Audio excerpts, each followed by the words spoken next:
Last காலருக்காக ஒரு இனிமையான கிராமத்து படம் பார்த்து நம்ம மகிழ்ச்சியா இருந்தோம். நம்ம கூட பேசுறதுக்காக அடுத்த காலர் வெயிட் பண்ணிட்டு இருக்காங்க. யாருன்னு பார்க்கலாம். ஹலோ ஹலோ ஹலோ வணக்கம். வணக்கம்க்கா. வணக்கம் தங்கச்சி. உங்க பேர் என்ன? எங்க இருந்து கால் பண்ணிருக்கீங்க? என் பேர் மஞ்சுக்கா. மஞ்சு. எந்த ஊர்ல இருந்து கால் பண்ணிருக்கீங்க மஞ்சு?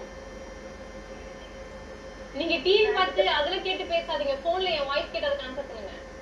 நான் சொல்லுங்கக்கா. எங்க என்ன பண்ணிட்டு இருக்கீங்க? எந்த ஊர்ல இருந்து கால் பண்றீங்க? நான் சித்திரம் கோவில்பட்டிக்கா. கோவில்பட்டி. கோவில்பட்டி வீரலட்சுமி இருக்காங்க அந்த ஏரியாவா? அதுதான் தெரியாது. தெரியாது. சரி, ஓகே. இன்னைக்கு ஷோல என்ன டாபிக் தெரியுமா? தெரியாதுக்கா. ஓகே, நான் அந்த என்ன டாபிக் அப்படிங்கறத சொல்றேன், நீங்க ஆன்சர் பண்ணுங்க. ஓகேவா? நீங்களும் ஒரு பர்சன் பழகிட்டு இருக்கீங்க. ஓகேவா?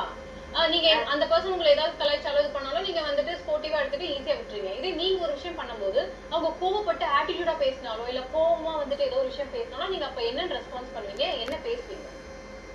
ஒன்னும் பேச மாட்டேங்க, அமைதியா இருந்தது. அமைதியா இருப்பீங்களா? நீங்க அமைதியா தான் திரும்ப திரும்ப பேச மாட்டாங்க? திரும்ப பேசினா அந்த இடத்த விட்டு ஓடிடுவேன்க்கா. அடுத்த பக்கம் தலை வச்சு கூட விட்ட படுக்க மாட்டேன் அப்படி ஓடிடுவீங்களா? ஆமாக்கா. அப்ப திருப்பி அவங்க கூட பேசுவீங்களா இல்ல பேசுறது அப்படியே விட்டுருவீங்களா? பேசுவேன்க்கா, நார்மலா பேசுவேன். அவருக்கு அவ்வளவு பேச மாட்டேன். சரி, நீங்க வந்து திரும்ப பேசுறீங்க, திரும்பி அதே மாதிரி பண்ணாருன்னா என்ன பண்ணுவீங்க?